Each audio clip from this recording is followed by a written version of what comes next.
Bon allez, ce soir c'est Youtet qui se lève. Attends, je retrouve plus le... pour augmenter le son. Voilà. Donc... Quoi ça va? Bon, ce soir c'est Youtet qui se lève.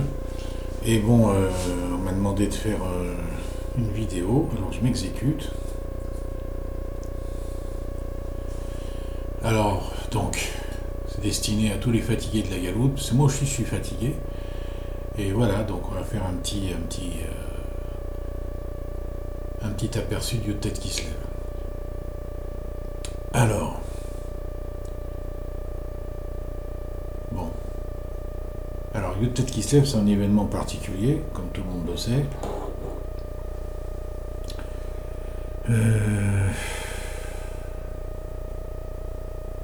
C'est lié aussi, donc c'est lié, donc c'est la, alors je parle à personne, hein, c'est ça le problème, c'est que je me parle à moi-même et j'ai pas l'habitude de dérailler, donc voilà, donc c'est un peu difficile pour moi, c'est la première fois que je fais ça. Donc Youtet qui se lève, c'est la libération de la prison tsariste de Admour Azaken. Et c'est aussi le jour de la Istalkout de son maître principal, le Maguide de Mézérich, qui était lui-même le successeur du Baal Shem Tov. Alors,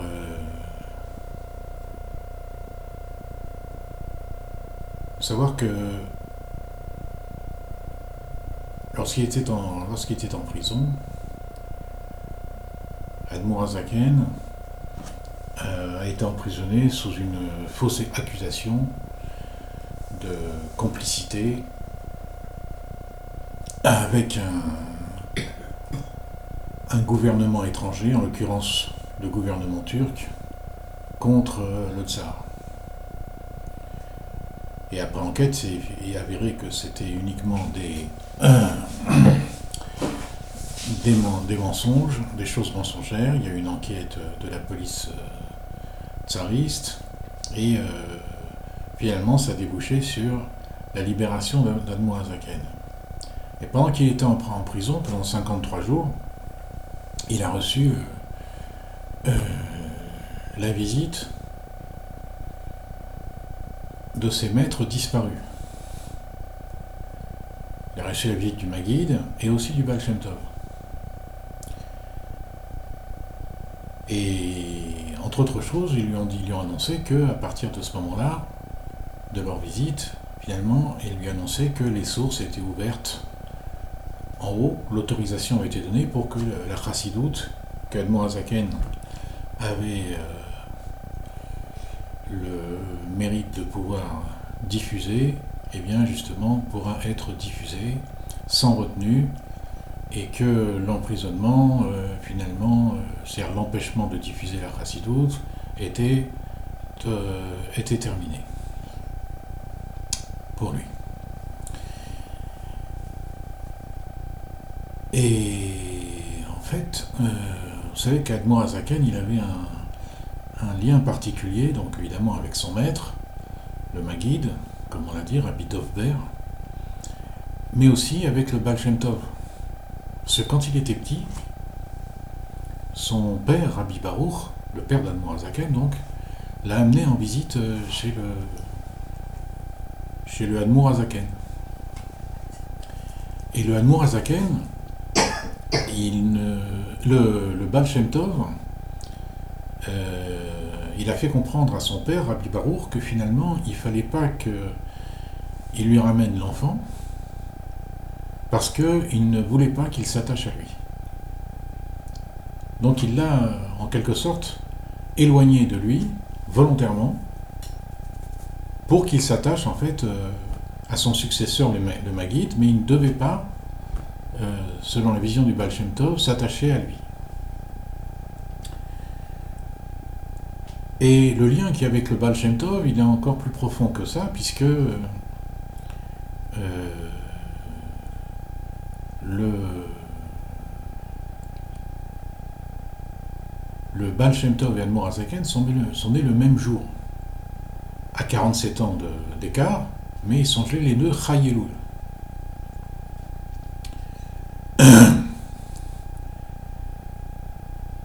Et donc ils ont un lien intrinsèque qui est expliqué dans la Chassidoute.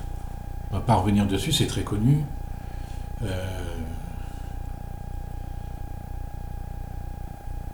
Donc, alors on va quand même dire que on va quand même mentionner que le fait qu'ils soient nés les deux Chai Elul, c'est qu'ils étaient venus faire un tikkun tout à fait particulier, une réparation tout à fait particulière dans le monde. Le monde qui était créé, comme chacun sait,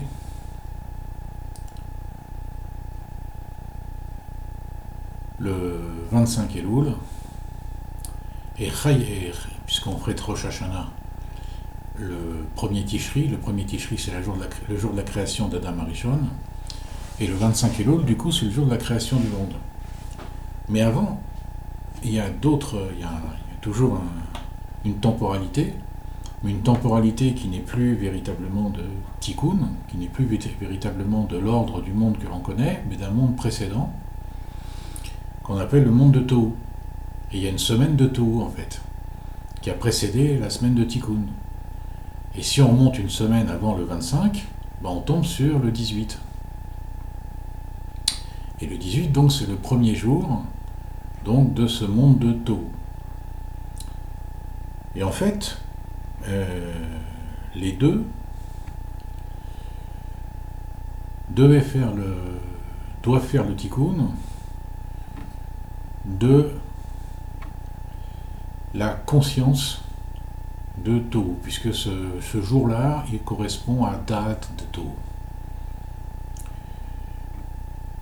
Et le tikkun, il est fait donc par le date, par la conscience. Tout ça, je le fais bekitsur, je le fais en résumé, c'est-à-dire avec du or. Le or, ça représente en fait la conscience. Et c'est pour ça que les deux sont appelés les deux grands luminaires. Et vous savez que quand il y a eu la création, donc dans la semaine du tikkun cette fois-ci, quand il y a eu la création, les luminaires ont d'abord été créés grands luminaires, et ensuite, le verset parle, disons, du grand luminaire et du petit luminaire, du grand luminaire au singulier et du petit luminaire au singulier.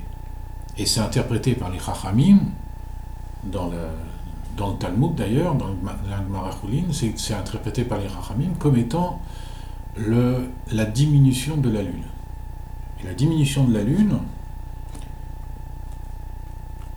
c'est quelque chose qui a été provoqué par la lune elle-même.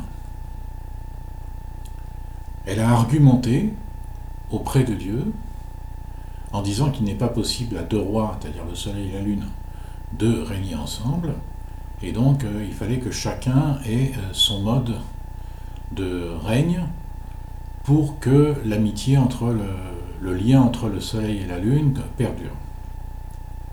Et donc les deux représentent le soleil et la lune respectivement. Donc Admor Hazaken représente la lune et le Baal Shem Tov représente le soleil. Maintenant, pourquoi on parle de tout ça? Parce que quand Admor Hazaken a rencontré pour la première fois, il était enfant, il était tout petit, avec son père, Rabbi Baruch, le Baal Shem Tov, donc en fait, ce sont les âmes des deux luminaires qui se sont retrouvées. Mais ils se sont retrouvés dans quel état? Il y en avait un qui était le Baal Shem Tov, qui était le Rabbi, qui était le maître de la génération, qui dévoilait des nouveaux enseignements, complètement révolutionnaires, complètement inédits, et un autre qui n'était qu'un enfant. Et donc il y avait un Maor Agadol et un Maor Akatan, il y avait un grand et un petit luminaire. Et ce qui s'est passé cette fois-ci, c'est que, au lieu que ce soit la Lune qui argumente, en quelque sorte, c'est le Soleil qui a argumenté, si on peut dire. C'est-à-dire le Soleil, il a dit, faut pas qu'il soit là, faut pas qu'il revienne me voir trop souvent, hein, même en fait, je crois qu'il l'a revu encore une fois, mais c'était terminé. Il fallait pas qu'il s'attache à lui. Et donc ça a été respecté. Et en fait, ce qu'on voit, c'est que le Soleil a été de la même manière que dans l'histoire de la diminution de la Lune est la seule des deux luminaires à argumenter, le Soleil ne dit rien. Là, celui qui a argumenté, qui a imposé même sa vue, c'était le Soleil. La Lune n'a rien dit, pas opposé. Il était enfant, il était très impressionné certainement, et puis il percevait certainement beaucoup de choses, et il n'a rien dit. Et alors, donc en fait, les deux, quand ils se sont rencontrés, ils étaient là pour faire en fait le tikkun de la diminution de la Lune, qui s'est produit au début de la création. Parce que au début de la création, et ça, évidemment, on ne va pas rentrer dans le détail, mais au début de la création, on peut dire quasiment que lorsque la Torah mentionne les deux Meorot Agdolim, les deux grands luminaires, eh bien les deux grands luminaires, en fait, c'était les mêmes luminaires, et comme on voit, c'est que chacun dégageait une lumière, donc c'est deux états de conscience, mais deux états de conscience qui étaient similaires, puisque c'est deux grands luminaires, ils étaient donc similaires, et deux états de conscience qui étaient en fait des états de conscience qu'on ne connaît pas dans ce monde. Ensuite, cet état de conscience immédiatement s'est dégradé, ça a été interprété par la diminution de la Lune, et on en est toujours là. Et quand Admourazaken et le Baal Shem Tov se sont rencontrés, en fait, ils se sont rencontrés pour faire le tikkun de cet état de conscience. C'est pour ça que les rôles se sont inversés. C'est-à-dire de la même manière que la Lune avait argumenté, d'abord, maintenant c'est le Soleil qui argumente. Et qui éloigne la Lune de lui, dans un but précis.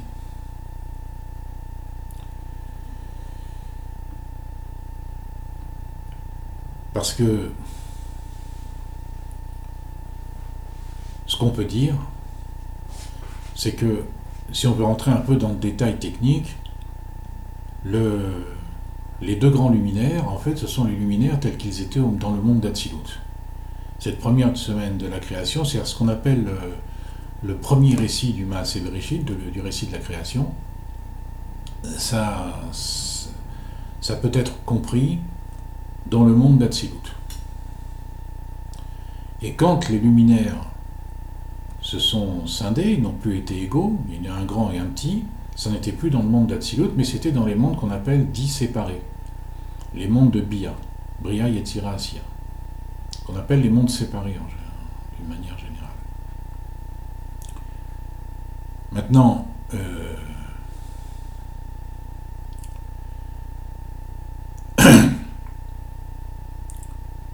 donc beaucoup plus tard, ce qui s'est passé, c'est que dans cet éloignement, Admourazaken s'est attaché au Maguide, et le Maguide, le jour de sa Istalkut, le jour où il est parti de ce monde, il a demandé à ce que Admourazaken vienne près de lui, et il lui a dit, ce jour est le jour de notre fête. Et c'était Yutet qui se lève. Évidemment, Admourazaken, sur le moment, je suppose qu'il n'a pas... Enfin, nous, avec notre conscience limitée, on suppose que Admourazaken n'a pas compris à quoi il faisait allusion. D'autant plus que Des années plus tard, Admour Azaken, qui avait écrit le Tanya, a essayé de faire paraître le Tanya le jour du 19 Kislev. Et on était 24 ans plus tard. Donc comme pour honorer donc, le souvenir de son maître, qui lui avait transmis donc, énormément de choses, il avait essayé de faire publier le Tanya le 19 Kislev, mais finalement il y a eu un empêchement, ça ne s'est fait que le 20 le lendemain. Mais 2 ans plus tard, il a été emprisonné, et sa libération, donc, s'est faite le 19 Kislev.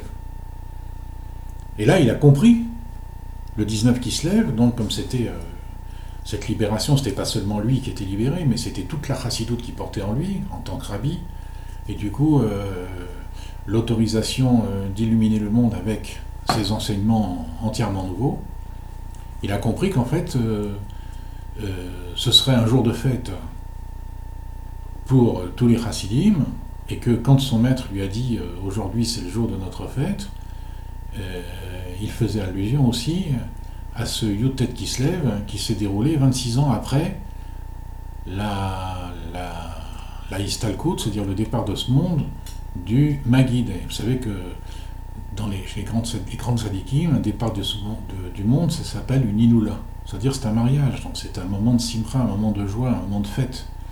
Donc c'est pour ça qu'il y avait une fête du Maguid, et une fête aussi à la libération de Admour Azaken.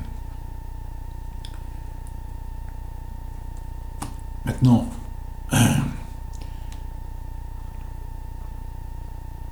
Admour Azaken, donc on a dit, à cette époque-là, il avait déjà publié le Tanya, il avait déjà enseigné la chassidoute, évidemment, mais il n'avait pas fini, parce qu'il a encore des années à vivre. Et cet épisode de la prison, ce qu'on voit, c'est que, on a dit tout à l'heure que ces 2 maîtres lui sont apparus. C'est-à-dire son maître principal, on va dire, le Maguid, et son maître, on va dire, sans jeu de mots spirituel, plus spirituel, on va dire le Baal Shem Tov. Et quand on regarde la Gematria de Shneor, par exemple, qui est le premier prénom d'Admour Azaken, Shneor, littéralement ça veut dire 2 lumières au singulier. D'accord ? Donc c'est comme si 2 lumières finalement s'unifiaient complètement pour former un 3e concept qu'on appelle Shneor, donc 2 lumières, mais lumière au singulier. Et bon, Shne, en Gematria, c'est 300 plus 50 plus 10, ça fait 360. Or, c'est connu, c'est 1 plus 6 plus 200, ça fait 207. Et 350 pardon, qu'est-ce que j'ai dit 350, je commence à me tromper. Shne, c'est pas 350, mais 360. Puisque c'est 300 plus 50 plus 10. Et par contre, or, là, c'était juste, c'est bien 207. Et donc, quand on associe les deux, donc 360 plus 207, ça fait 567. Mais 567, c'est aussi étonnamment la Gematria de Israël, qui vaut 541, plus la Gematria du Shem Havaya, du nom créateur d'Akadosh Baruch Hu, qui est le nom principal, qui vaut 26. 541 et 26, ça fait 567. Et du coup, on voit que dans le nom de Shneor, il y a une double allusion, une allusion donc à son maître spirituel comme on a appelé Rabbi Israël, Baal Shem Tov, donc 541, et à la prophétie que lui a transmise son maître. Il lui a dit, ce jour de Yutet Kislev, 26 années auparavant, ce sera notre jour de fête. On voit qu'il s'est il s'est passé 26 années d'un Yutet Kislev à l'autre. Donc on a les deux.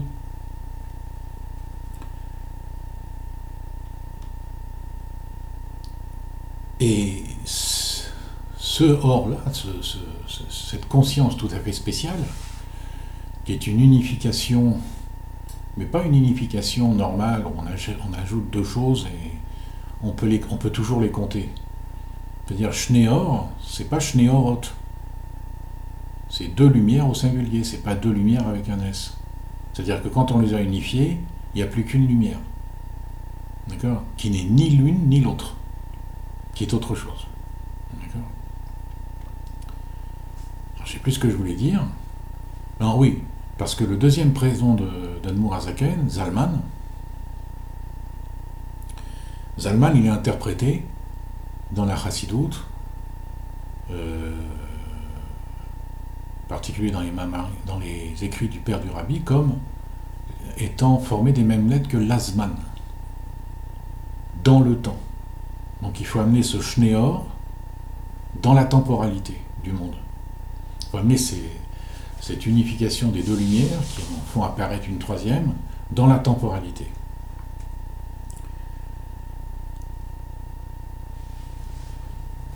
Et les deux lumières en question, évidemment, c'est la lumière des deux luminaires, en l'occurrence du grand et du petit. C'est-à-dire du Baal Shem Tov d'un côté et d'Admour Hazaken de l'autre, qui sont liés par le Maguid. Alors pourquoi il a fallu que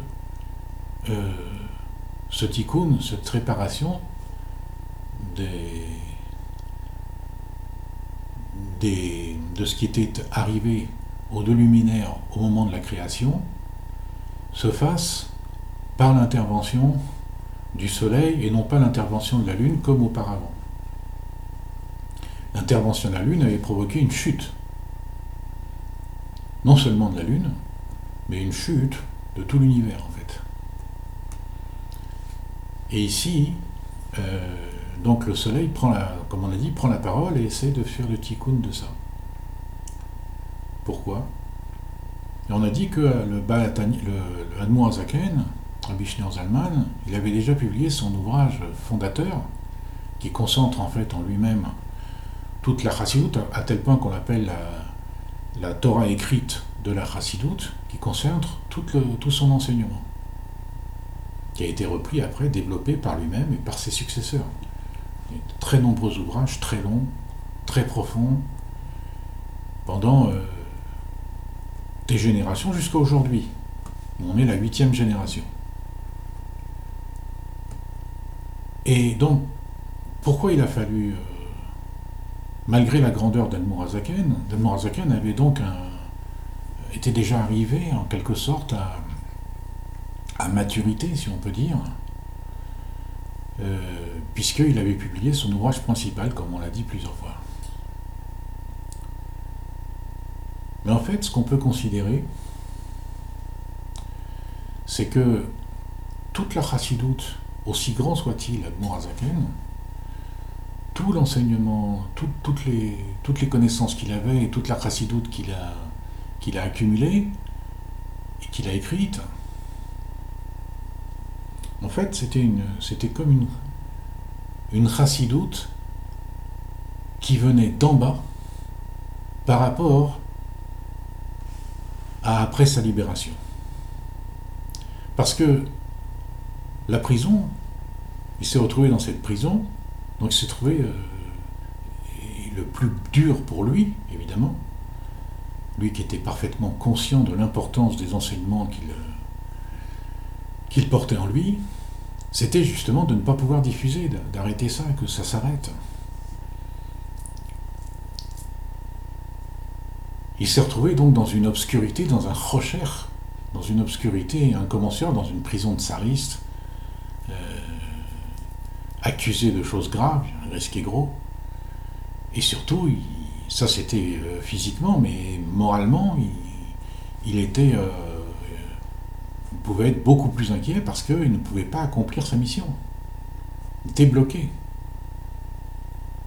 Et du coup, ça l'a mis dans un état de bitoule total. C'est-à-dire que tous les efforts qu'il avait faits pour acquérir toute cette connaissance, c'est pratiquement comme si ça n'avait servi à rien, quoi. Puisque c'était une construction qui s'était faite, avec des efforts incommensurables. Il étudiait nuit et jour, il a eu des problèmes, il a dû lutter contre pas mal de choses. Et c'était loin d'être simple. Et d'un seul coup, on le bloque. Complètement. Il se retrouve chez les Goïms, emprisonné par la police du tsar, c'était la pire, et accusé en fait, d'espionnage, donc il risquait très gros. Et donc, en tant que rabbi, il s'inquiétait énormément de la diffusion de la chassidoute. Et du coup, ça l'a mis, constatant que toute cette vie,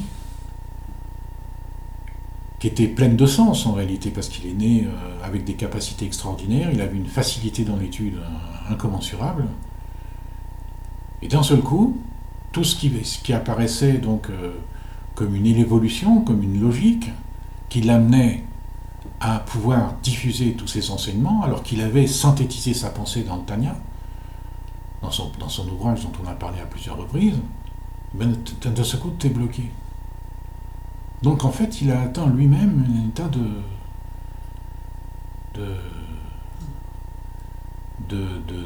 bitoule, d'annulation, comme jamais il aurait pu l'atteindre auparavant. Et en fait, c'est ça que le Baal Shem Tov cherchait. Parce que, pourquoi la Lune, au départ, elle a demandé à être... elle a dit à Dieu, elle a argumenté, elle a dit, finalement, deux rois ne peuvent pas servir sous une même couronne, c'est-à-dire avec la même lumière, puisque la Lune recevait la lumière du Soleil, mais son corps était comme transparent. Rebbe Zik, il explique très bien ça. Et du coup, ils avaient la même luminosité chacun. C'est pour ça qu'on les appelle dans la Torah les deux grands luminaires. Et cette diminution de la Lune, c'est quoi cette diminution? Ça veut dire que son corps, au lieu d'être transparent, finalement c'est en quelque sorte plus matérialisé. Et du coup, il a plus été capable, comme un diamant par exemple, enfin disons comme un diamant on va dire, de faire briller la même lumière que celle qu'il recevait. Et s'expliquait dans la Chassidut qu'en réalité, grâce à ça, la Lune a pu faire valoir sa propre influence. C'est-à-dire que quand elle recevait du Soleil, elle transmettait que l'influence du Soleil, qui était énorme. Mais elle transmettait pas la sienne propre. La sienne propre représentait donc un chidouche, quelque chose de nouveau, même par rapport à la lumière du Soleil. Comme on sait que même au niveau physique, la lumière du Soleil et la lumière de la Lune n'ont pas la même... ne servent pas aux mêmes choses. Et en fait, ce que souhaitait le Baal Shem Tov, en faisant le tikkun de ça, c'est que la Lune soit dans un état d'annulation tel qu'elle puisse recevoir beaucoup plus que ce qu'elle recevait quand elle était au début de sa création, dans le premier verset qui parle d'elle, où ils étaient deux grands luminaires. Donc il voulait, le Baal Shem Tov, que la Lune reçoive encore plus d'influence que lorsque elle a été créée, avant sa diminution.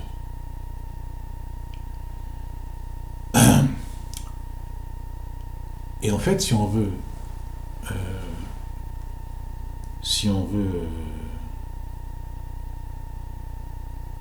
Comme c'est marqué dans un verset, c'est marqué Vaya Orichama Keor Alvana. La lumière donc de la lune sera comme la lumière du soleil. Veorchama Ye Shivataim Keor Shivatayami. Et la lumière du soleil sera comme 70 fois plus importante que c'est la lumière des 7 jours de la création.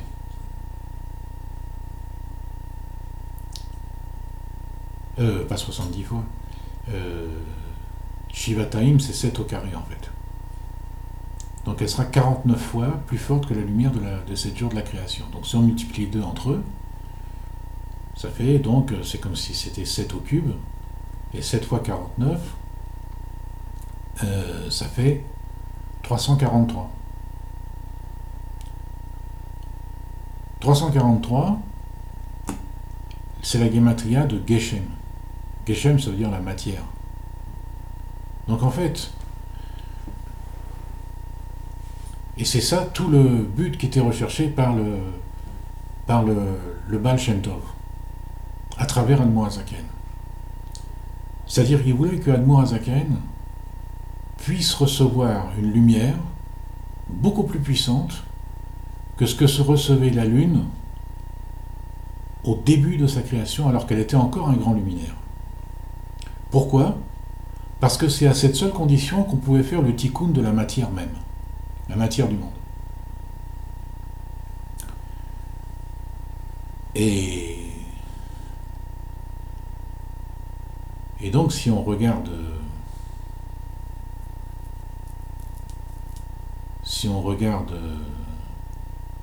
l'état donc du soleil et de la lune dans ces conditions-là, où la lumière du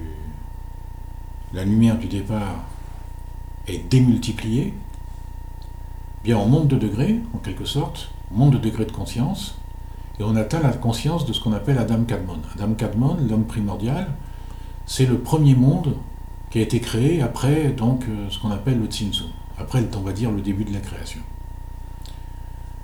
Et d'où tous les mondes émergent. Atzilut, dont on a parlé, et aussi les mondes séparés. Donc en fait, pour pouvoir faire le tikkun, c'est-à-dire la réparation du monde lui-même, de la matière du monde, il fallait remonter jusqu'à une conscience de Adam Kadmon. Et c'est pour ça que le Baal Shem Tov attendait qu'Admor HaZaken subisse un bitul plus puissant, une annulation plus puissante de sa personnalité, pour qu'il soit un réceptacle et après un diffuseur encore plus puissant que ce que la Lune était au départ.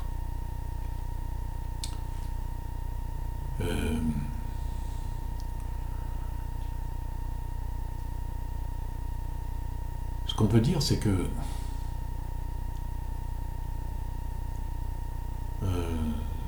cette mission-là, c'est-à-dire que lorsqu'Admor HaZaken a été libéré, on lui a annoncé sa libération le 19 Kislev, dans l'après-midi. Maintenant, quand il a été libéré, les serviteurs du tsar, là, qu'il détenait avant, lui ont demandé où est-ce qu'il voulait être raccompagné. Et Admor HaZaken a dit, a donné une adresse d'un de ses chassidim, d'un de ses élèves, chez lequel il voulait il se désirait être hébergé. Alors ils ont dit d'accord, ils l'ont conduit là-bas, mais ils se sont trompés d'adresse. Et en fait, ils l'ont amené non pas chez un de ses élèves, mais ils l'ont amené chez un juif orthodoxe aussi, mais qui était un opposant terrible à la chassidoute et à Admor HaZaken, et qui était un de ceux qui l'avaient dénoncé, faussement. Et donc, les officiers du tsar l'ont donc laissé là-bas, et quand il est rentré chez cet homme-là, évidemment, il a vu qu'il y avait une erreur, mais les autres, ils voulaient rien savoir. Enfin bon, bref, il a été obligé de rester. Et d'un côté, cet homme-là a été étonné aussi de voir Admour Azaken dehors, parce que leur but c'était qu'il ne ressorte pas, quoi. Voilà, avec quelles que soient les conséquences. Puisqu'ils pensaient que la chassidoute était tellement dangereuse pour le judaïsme, que pour eux c'était un acte de foi que de l'avoir dénoncé. Même aux autorités non juives qui allaient le faire condamner à des choses terribles. Donc il était très étonné de le voir, mais en même temps, il ne lui a pas manqué de kavod. Par contre, au fur et à mesure, ils sont restés donc à discuter, tous les deux, mais dans la discussion, l'hôte, c'est-à-dire ce juif-là, ce juif orthodoxe, qui était un de ceux qui étaient à l'origine de sa condamnation, enfin de son emprisonnement, lui a posé des questions sur la chassidoute, lui a fait des reproches sur la chassidoute, des choses n'a pas arrêté, des choses terribles, quoi. À tel point qu'Admour Azaken a dit après à ses élèves, il a dit ce que j'ai souffert pendant les quelques heures que j'ai été chez cet homme-là, c'était pire que les 53 jours que je suis resté en prison chez les non-juifs.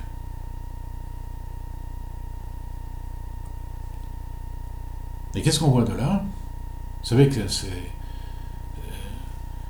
Yotet Kislev arrive dans les parachiotes qui parlent de la vie de Yaakov Avinu, de notre père Yaakov.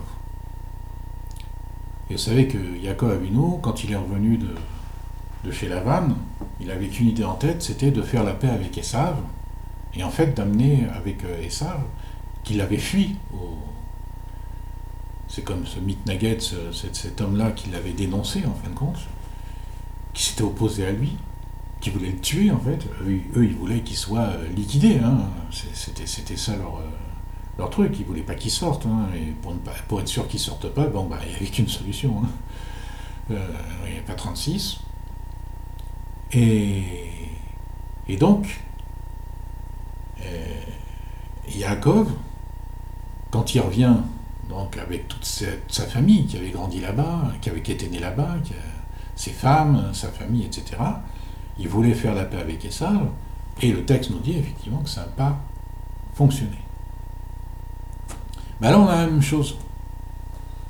C'est-à-dire qu'Admour Azaken, il sort de prison, il a l'autorisation de diffuser la chassidoute avec un pouvoir qu'il n'y a jamais eu dans ce monde. Et ça, c'est le plus important. On ne va pas le développer maintenant, mais c'est quelque chose de tellement fondamental. C'est-à-dire que c'est une révélation à cause de la prison. La prison, elle est dans l'obscurité, dans le rocher, dans la noirceur, comme on l'a dit tout à l'heure. Il faut savoir que cette obscurité, c'est une condition de la révélation de la conscience messianique en réalité.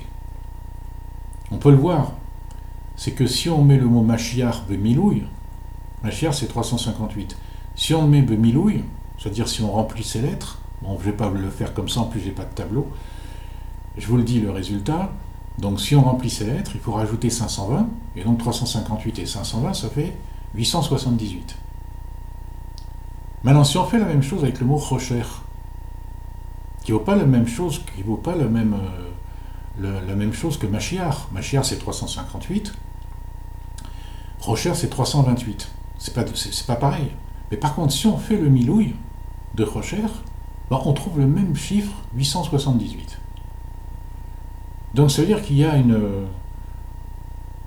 c'est un peu comme la gématria archi connue de Nachash et Mashiach. C'est-à-dire du serpent et de son opposé, qui est le Mashiach.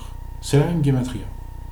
Mais là, c'est encore plus profond, c'est-à-dire que c'est en remplissant les lettres, c'est-à-dire en sortant la quintessence de la puissance des mots Mashiach et des mots Rocher, qu'on arrive à la même chose. Et donc, ce Rocher-là, il était nécessaire parce que le or qui vient après, la conscience qui vient après, même s'il paraît y avoir une continuité entre avant et après, donc ce qu'on appelle l'événement de la prison, Pétersbourg, comme c'est marqué dans la Chassidoute, c'était la ville où il était. Donc même s'il apparaît avoir une continuité, en fait il y a une discontinuité totale.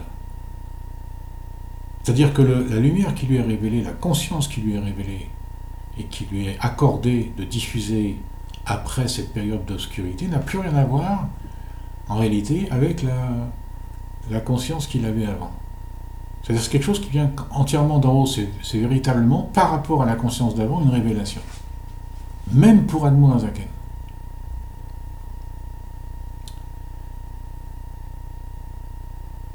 Et bon, évidemment, c'est pas le sujet ici, et on va peut-être voir si je continue les vidéos, j'en sais rien. On va, avec l'aide de Dieu, on ne sait pas. On va voir ça à d'autres occasions. Bon. Quelle est l'importance que cette Torah de Chassidoute Chabad en particulier, soit une révélation, c'est-à-dire soit quelque chose qui pénètre le monde sans avoir a priori rien à voir avec lui. Et malgré tout, on a vu que quand il devait expliquer et se justifier des sujets de la Chassidoute auprès d'un juif orthodoxe, qui l'avait auparavant dénoncé, n'est pas parvenu à le convaincre. Et Admour Azaken, il avait une grande, peine de ça. C'était terrible pour lui, parce qu'il voyait, comme Yaakov Avinu, comme notre père Yaakov, il voyait sa mission ne pas se concrétiser et être repoussée en quelque sorte. C'est pas qu'elle était annulée, parce qu'il avait confiance en Dieu. Et on vit encore aujourd'hui ça. On vit encore sous ce phénomène-là. Mais c'est quelque chose qui est, disons, différé.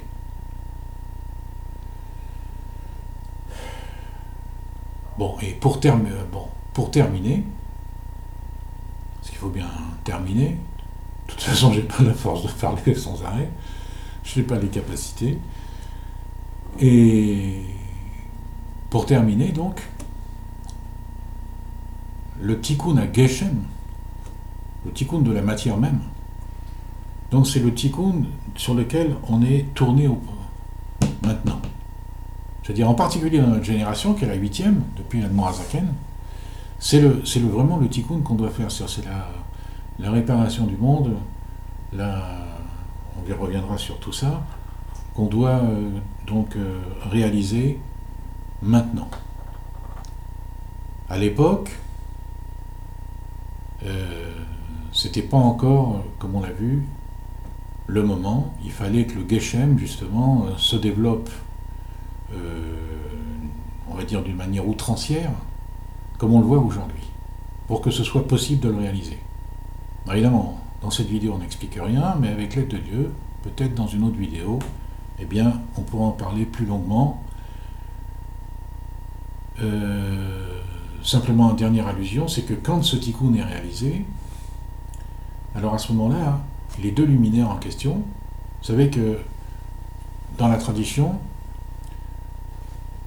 suivant le degré de notre suivant le degré de perception de conscience que l'on a, comme le soleil et la lune représentent des niveaux de conscience, comme on l'a dit tout à l'heure, évidemment ça aussi on n'a pas expliqué, mais bon, on ne peut pas tout faire. À chaque fois qu'il y a un niveau de conscience, ils ont un nom différent. Par exemple, les noms les plus connus, c'est Shemesh Veyareach, le soleil et la lune. Et ça, c'est dans une conscience élevée. Ensuite, il y a Chama ou Levana. C'est toujours le soleil et la lune. Puis il y a un troisième couple, Soar Vecheres, qui est toujours le soleil et la lune. Et en fait, c'est trois niveaux de conscience différents. Mais les termes qui sont utilisés, il y a un point commun, ça désigne toujours le soleil et la lune. D'accord ? Maintenant, une fois que le tikkun du Geshem est réalisé, en fait, le Soleil et la Lune perdent leur nom de Soleil et de Lune, parce qu'ils sont tellement, ils deviennent tellement primordiaux qu'ils perdent leur toar, ils perdent leur définition. Ils en acquièrent une autre. Enfin, disons, il en rayonne une autre. Et en fait, il y a un verset qui nous dit, qui s'appelle Havaya Elokecha. Donc Havaya Elohim, en fait. D'accord. Donc le Soleil et la Lune, quand ils arrivent à un stade plus élevé, beaucoup plus élevé, donc au-delà d'Adam Kadmon qu'on a mentionné, c'est-à-dire avant le Tzimtzum, avant le début de la création, donc il s'appelle Havaya Elohim. Et en fait, on peut dire, si on revient à la gematria du mot Shneor qu'on a mentionné tout à l'heure, que Shneor 567 c'était Israël, 541 oui, Shneor 567 oui, que Israël c'était 541 plus 26 qui fait 567 aussi. Israël c'est Rabbi Israël Baal Shem Tov qui est le soleil, d'accord, qui est le grand luminaire. Mais ce grand luminaire après il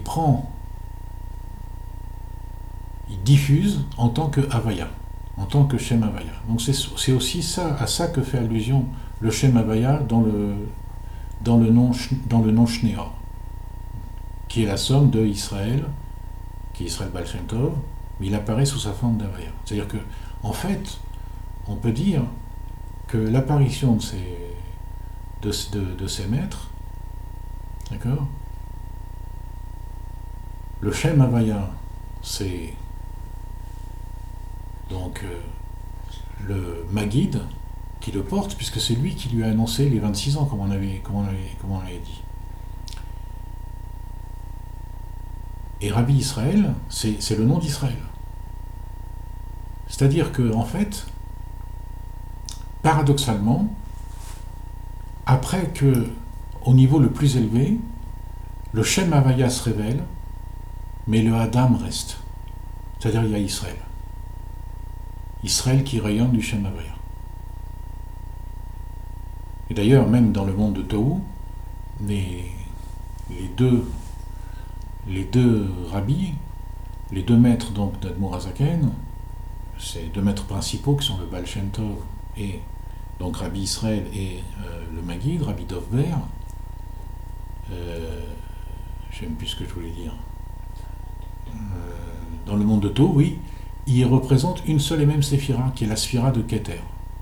Et la sphira de Keter, dans le monde de Tikkun, après elle se scinde en deux partsoufim, qui sont Atik et Harir. Bon, on a fait un peu de jargon, on va se dire, on va arrêter là, on dit Chag Sameach à tout le monde, et voilà, je vous embrasse tous, j'espère que vous serez un peu moins fatigués, et moi aussi, et Kol Tuv.